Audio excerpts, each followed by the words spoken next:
Wrigley's Spearmint Chewing Gum, the refreshing, delicious treat that gives you chewing enjoyment, presents for your listening enjoyment Edmund O'Brien as Johnny Dollar.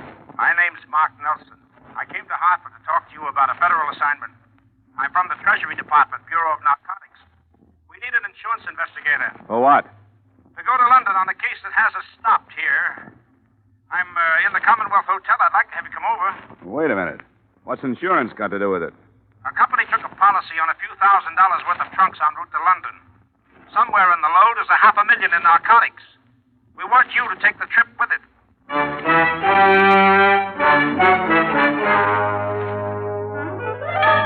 the makers of Wrigley's Spearmint Chewing Gum bring you Edmund O'Brien in another adventure of the man with the action-packed expense account.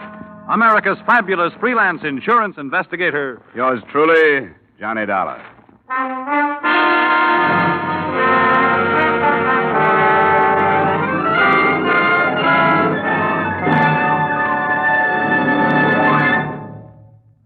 To make every day more enjoyable, treat yourself often to refreshing, delicious Wrigley's Spearmint Chewing Gum. Here's a taste treat you can enjoy indoors, outdoors, at work, or at play. The cool, long-lasting mint flavor refreshes you. The smooth, steady chewing helps keep you fresh and alert. Adds enjoyment to whatever you're doing. Wrigley's Spearmint Chewing Gum. Healthful, refreshing, delicious.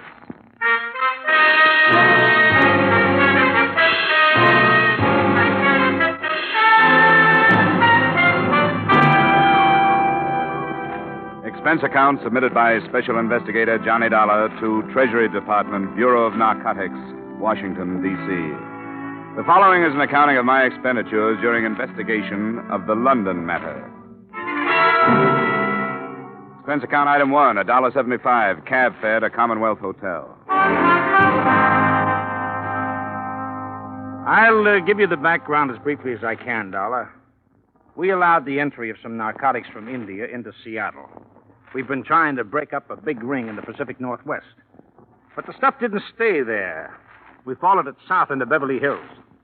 Have you ever heard of Dorothy Rivers and Broderick Green? The woman? I think so. I saw her in a couple of plays in New York, didn't I? Yes, that's the one. She's been out west for the past 2 years making movies. Green's her husband, a director. The narcotics went to them. Well, to their house, at least. Well, they must have servants. Yes, they did, but that doesn't do us any good.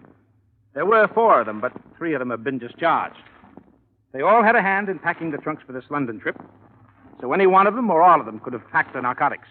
You're sure that's what happened? We know they went into the house, but nothing has come out but the trunks. And I searched the place myself just before I flew east. Why don't you want to stop it? We cabled Scotland Yard, and they told us there's been a big increase in contraband over there in the past couple of years. You think this could be part of a pattern? Well, it's possible. You see, because they need our dollars, British Customs make it a point to extend a lot of courtesies to these visiting film celebrities. The stars always arrive with a lot of belongings and usually with a servant or 2. In the case of Green and his wife, just 1. A confidential secretary, a Miss Miller, Lorraine Miller. She's traveling with the trunks. Now, I want you to get acquainted with her. Well, that shouldn't be too difficult. Who's the policy with? Standard Liability Company. $20,000 for a 2-week period. That's a short-term gamble. It'd pay the company to keep an eye on it. Couldn't you use that? Well, it would depend on how young and susceptible this Miller girl is. She's young, Dollar. I got close enough to appreciate that. Expense account item 2, $675, passage to England on the SS Morristown. Before boarding, I received a few more bits of instruction by phone from T-Man Nelson. We've been in touch with Scotland Yard again, Dollar. They're assigning one of their best men to the case. An Inspector Finch. He'll arrange to meet you when your ship docks. We sent him a description. Yeah, Finch. Okay. What else? Well, we still aren't sure about the Miller girl, but her brother is going on the same ship. That could happen. He's got a passport under another name, Miles Fanning. Now, if you need help on the trip, the ship's detective is Clarence Dawn. Dawn. Okay, I'll find him. Okay. Inspector Finch is in London, and I'm flying over in a few days. I'll find you. Hey, Nelson, are you sure you trust me? I'll let you know when we finish this thing. Bon voyage.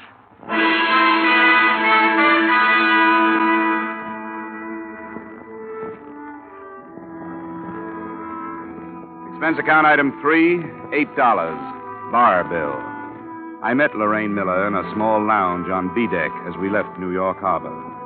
She struck me as being young, all right, but susceptible only when she wanted to be. She had a face that didn't need much makeup and auburn hair that didn't need much messing with. Her hazel eyes were wide-spaced and seemingly candid, but they didn't tell me whether or not she knew who I really was. It must be an exciting job. Travel a lot? Meet interesting people? Yes, I once met a pig named Rollo who had eaten a diamond bracelet. Really, Mr. Dollar? Hey, how long are you going to be in England? About a year, I guess. The Greens are going to make a picture with somebody's frozen pounds. It's a smart thing to do, you know. Everybody who is anybody has some frozen pounds. You don't like these people. If it shows, it's because of this martini before lunch. I'm glad you're here. So am I. You traveling alone? Yeah, but that's my line, isn't it? What do you have, a cabin or a suite? A cabin. Then it's my line. I have a suite. I'll go take a nap in the tub, and you meet me there at 5. There's a little bar, and I'll order some things, and we'll be able to get some music on the radio and have dinner there. Oh, I really shouldn't. Hidden away from the rest of the people. Sound of the ocean outside. You'll like it. If I could only be sure that Mother won't worry about it.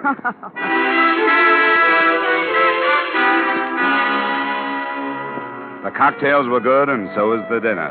But the radio was full of static, and, as far as my assignment went, the conversation was unsatisfactory.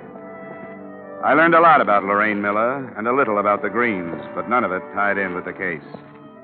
The whole evening made it almost impossible for me to suspect that she could be mixed up with narcotics until the fourth brandy. Jim? What is it? Oh, no. The porthole. Somebody pushed it open. It flew open. It startled me, that's all. Somebody pushed it. You saw him. You started to call out his name. No, I didn't, Johnny. It startled me so. My mind was 1,000 miles away in that Come over here and sit down. I'm sorry, Johnny. That was ridiculous. Why don't you want to tell me who it was? I saw him, too. Now, who are you afraid of? Don't ask me any more, Johnny. But I want you to tell me. All right. You want to spoil everything with your stubborn prying? It was my ex-husband. He followed me before. Now, if you'll please leave. Johnny, I won't be able to see you again.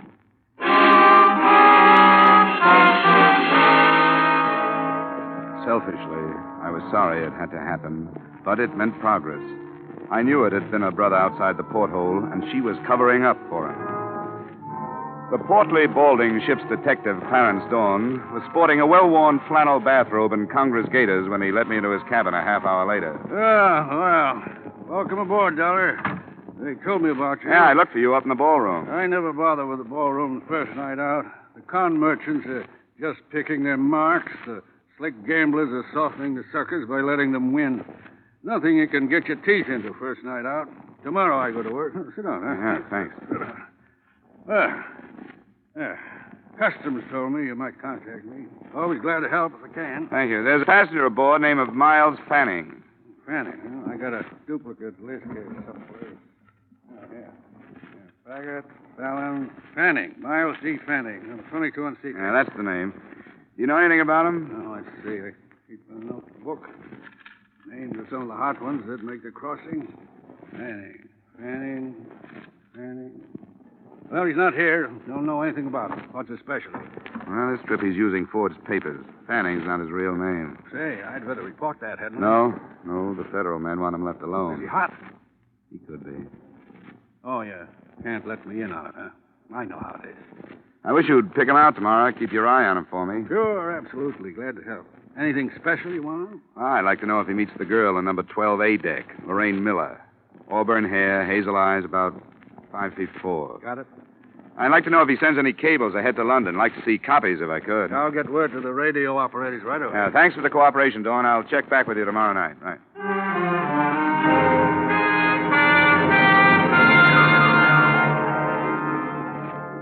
I checked back with him on the following 5 nights, and he had nothing to report. The days and evenings I spent as casually as I could, and never once saw the Miller girl. According to Dawn, she had her meals in a cabin and never left it. Her brother was pointed out to me, and I felt his eyes on me now and then, so I knew he recognized me. Then, the night before we were due to dock in Southampton, I was surprised in my cabin by an unmistakably feminine knock on the door.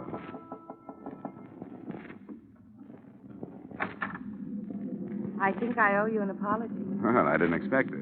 Come on in. Sit down. I'm sorry, Johnny. I wish I hadn't blown up. Why did you? I don't know. I guess because, well, it was hardly the time for an ex-husband to come prowling around. It was too bad.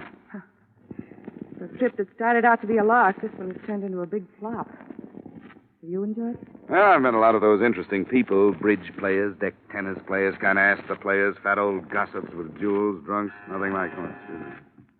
Yes? This is Dawn, Dollar. Yes, Mrs. Johnson. Oh, you can't talk. Yes, that's right. I'll make it short. They met after dinner. Fanning went to the Miller cabin. Oh? I'm awfully sorry, Mrs. Johnson. I couldn't make it tonight. A previous engagement, but thanks for calling. I'll stay on him and see you later. I hope you find somebody. Good night. That was one of them. Could I fill in a contract? Mr. Johnson is seasick. We can get together in London, can't we? Yeah, sounds fine. I think we can work it out. I hope so, Johnny. I really do. Now I have to go. I want to get everything packed tonight.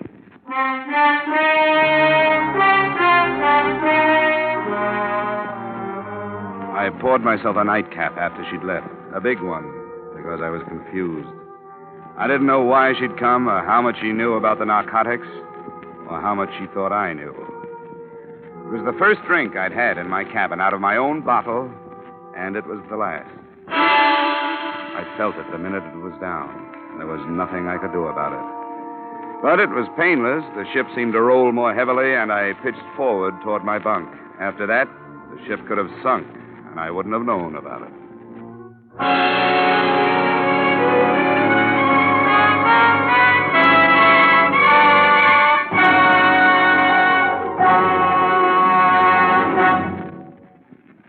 To make every day more enjoyable, treat yourself often to refreshing, delicious Wrigley's Spearmint Chewing Gum. The lively, full-bodied real mint flavor cools your mouth, moistens your throat, freshens your taste. And the chewing itself gives you a little lift, helps you keep going at your best. So for real chewing enjoyment that's refreshing and long-lasting, always keep Wrigley's Spearmint Chewing Gum handy. Healthful, delicious Wrigley's Spearmint Gum will make every day more enjoyable. And now, with our star, Edmund O'Brien, we return you to the second act of Yours Truly, Johnny Dollar.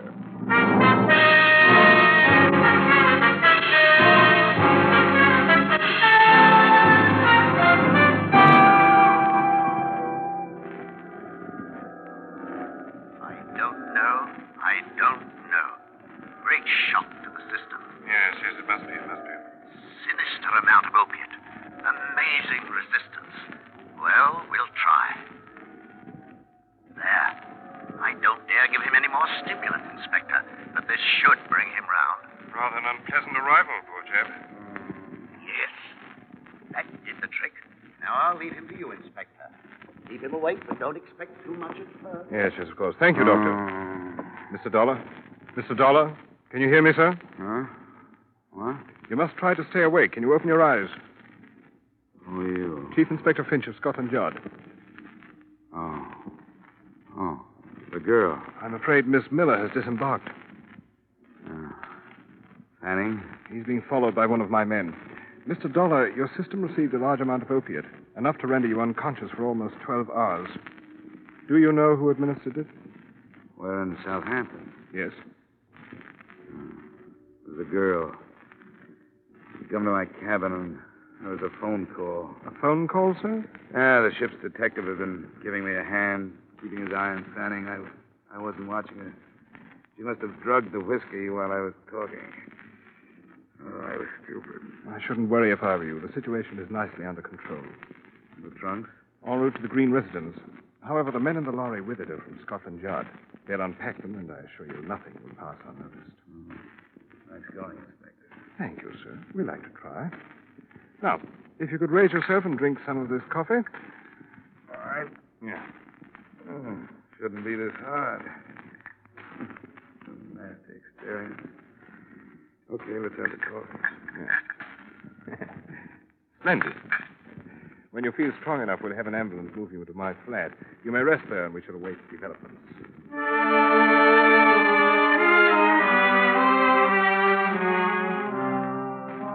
It took a lot of coffee and a lot of time. But by early afternoon, we were in the inspector's flat, waiting for word. It came at 4:30. Yes? Mm-hmm.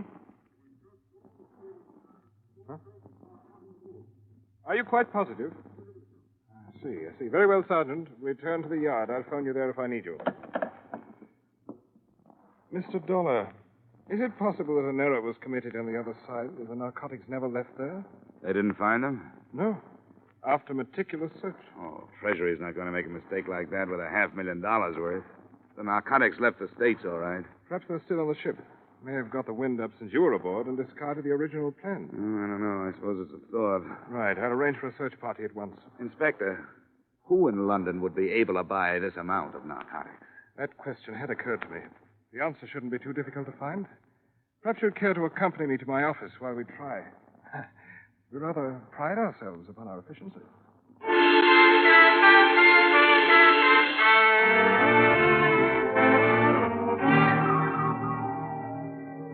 10 minutes after we got there, the ponderous machinery that is Scotland Yard started grinding out files on criminals. They were indexed according to every possible feature or characteristic. In the space of 2 hours, we had the name of every known narcotic suspect in London, and flying squad men had been sent out to cover them. But the first report that came in was negative. The ship had been searched without success. Then the phone rang again. Inspector Finch. Huh? Oh, yes, he's here. Mr. Dollar? Thank you. Oh. This is Nelson, Dollar. I just got in. Oh, good. Have you heard about the mess? Part of it. I went down to the ship. Dorn told me what happened to you. Are you all right? Yeah, sure, I'm all right, but the stuff got through. It's loose someplace here in London. The trunks? Unloaded and searched by Scotland Yard men, nothing. What about the girl? She's being watched. Anything on Miles Fanning? Well, the Yard's tailing him, too. Say, Nelson, are you sure the narcotics were put aboard the ship? Positive. But I'll get right on the transatlantic phone and get somebody to recheck the trail. I'm staying at the Empire. Call me if something breaks. Yeah, right. Treasury man, he's going to check the States to see if there's a slip. Good. $500,000? Rather a nuisance having that. This may be something. Yes? Mm-hmm. I see. Yes, at once. See that a driver and a radio cars at the main entrance will want to stay in touch. Thank you. What was it? Any progress? Yes. Most unpleasant progress. The constable I assigned to follow the chap who calls himself Fanning has been shot to death. Oh? Progress lies in the fact that your ship detective fellow, Clarence Dawn, was killed at approximately the same time. Dawn? Yes. Do you have a pistol, Mr. Dollar? It's on the ship. We won't bother going there. I'll have two issued to us before we leave.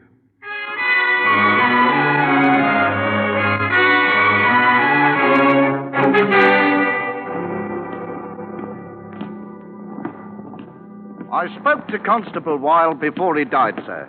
He said he heard shots and ran into the house. By the time he reached the corridor, this Fanning bloke was leaving his room. He tried to stop him. I see. And Fanning? He bolted out the back way, sir. Did he say if he was carrying anything? No, sir. He, hold on a minute. That's what he was trying to say. Port, he said before he died. He was trying to say portmanteau. It's still expensive, Progress. That's the room, sir. Yes. Constable, hop down to the car like a good chap and ask the sergeant to radio in an addition to the Fanning description. The fact that he's carrying a traveling bag. Yes, sir.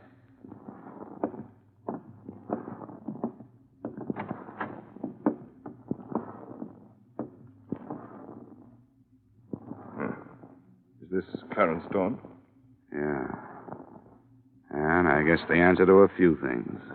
Then Dawn carried the contraband here from the ship, quarreled with Fanning over division of the spoils, and was then shot by Fanning, wouldn't you say? Yes, that's exactly what I'd say.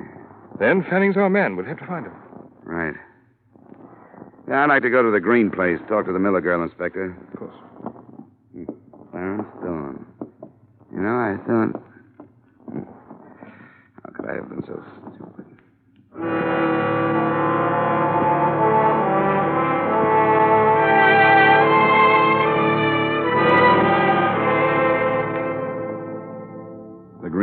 Auditions was dark when we arrived, and there was no response to either the doorbell or our shouts.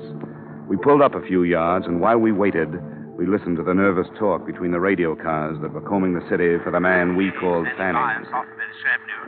A man answering the Fanning description has been reported in the square. Request flying squad men to search the building. That's 3.5 hours we've been here. Must be 1 million men in London who answer his description. And so we shall have to question 1 million men. 47Y, 47Y to 14B. Are you still in Charing Cross Road? Over. 14B, 14B here. Still in Charing Cross Road. Over. 47Y to 14B. Investigate 1936 Bentley crossing into your section. 1936 Bentley. Close coupled sedan. Black. Registration GY4110. GY4110. Acknowledge. Over. Cut it, Sergeant. Cut it. 14B acknowledging. Sergeant. Registration GY4110. Switch off the receiver. Oh, yes, sir. There's a car. Looks like it's stopping. It's a taxi. There she is. Come on, Inspector. But let me do the talking, will you? Right you are.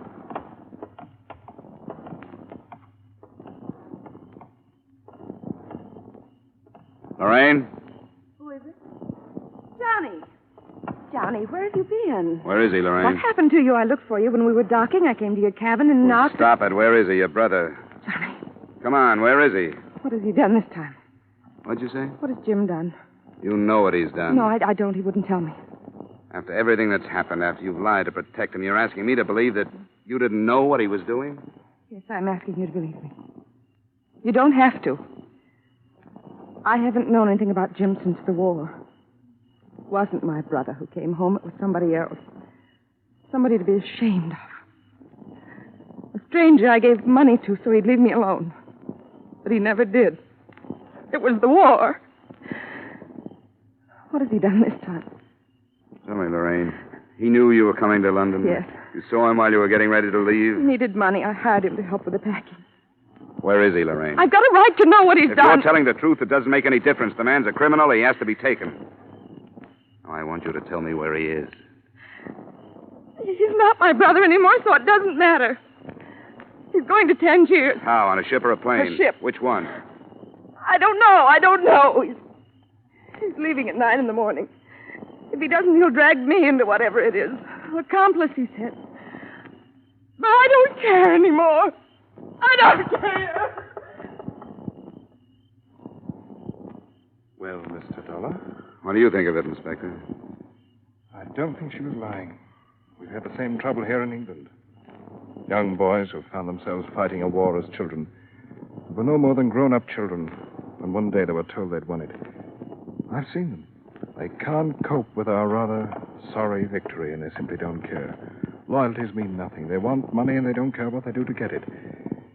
Perhaps you, an American, and I, an Englishman, are partially to blame. Yeah, I guess the war is still with us, Inspector. After you, sir. Thanks. Sergeant, Yes, sir. I want to know which ship is sailing for Tangier tomorrow morning at 9. Right, sir. When you find out where she's docked, ask the yard to contact Mr. Nelson of The Empire. the Hotel Empire. Yes. In the meantime, Sergeant, you might drive towards Royal Albert Dock. Right you are, sir.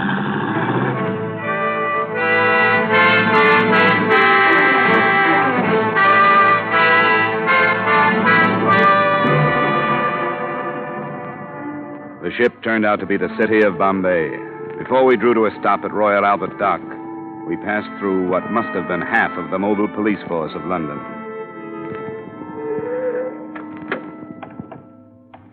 That must be Nelson's car. Yeah, there he is. Come along, Sergeant. We want you to stand guard at the gangway. Right, sir. Hello there, Dollar. I was beginning to wonder if you'd ever get here. It's only been 10 minutes, Nelson. This is Inspector Finch at Scotland Yard. Pleasure, sir. How do you do? Well, Mr. Dollar, Mr. Nelson, as you so quaintly put it on the other side, this is it? You're sure he's there? Oh, quite sure. Yeah, we got a radio report. And we hope they've cleared the ship of everybody else. Well, we might as well go. Right you are. I'm ready.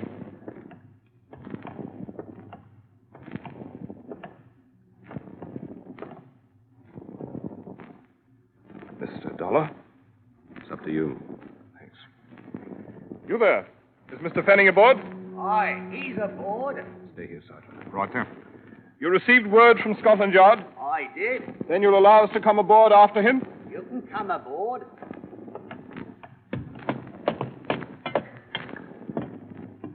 He knows you've come. He's got a gun. Where is he? He went forward, on deck. Everything below is closed off. Very good. We can find him up this way? That's the way.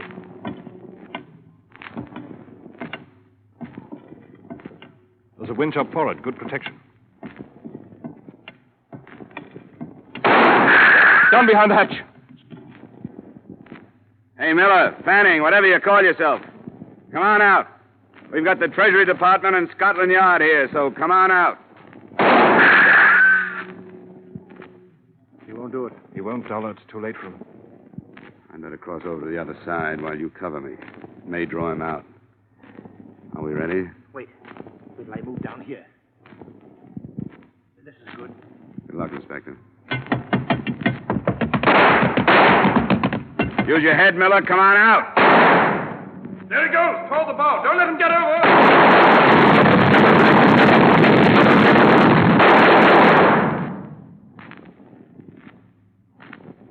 Inspector Finch? Yep. Nelson? Yes. Yes, you all right, Dollar? Yeah, what about him? He's dead, Dollar. We can search his cabin now.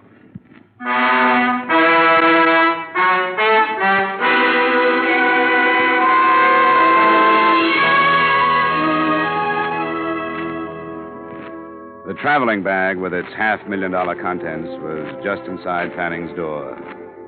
Expense account item 4, same as item 2. Transportation back to the States and Hartford. I saw Lorraine Miller once before I left. And I made her a promise I hope Inspector Finch will be able to keep. That only the name Fanning would make the official records in the front page, because the name Miller had already gotten more than it deserved. Expense account total, $1,580.20. Yours truly, Johnny Dollar.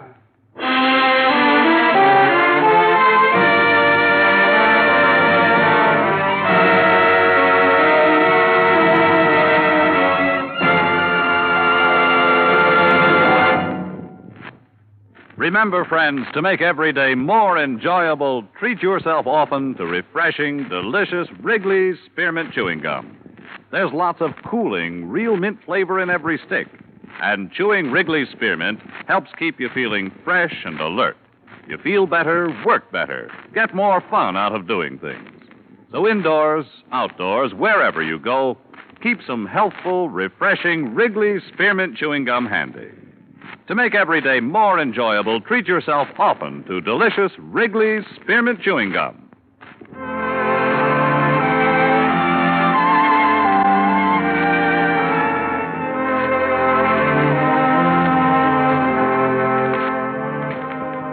Yours truly, Johnny Dollar, brought to you by Wrigley's Spearmint Gum, stars Edmund O'Brien in the title role, and is written by Gil Dowd and David Ellis, with music composed and conducted by Leith Stevens. Edmund O'Brien can soon be seen starring in the Columbia Pictures production, 711 Ocean Drive.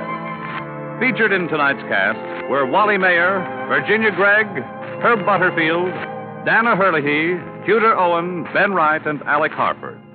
Yours truly, Johnny Dollar, is produced and directed by Jaime Del Valle.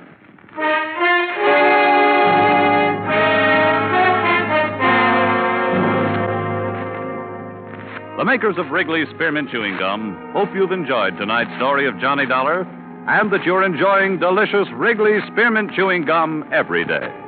We invite you to join us again next week at this same time when, from Hollywood, Edmund O'Brien returns in another adventure of... Yours truly, Johnny Dollar.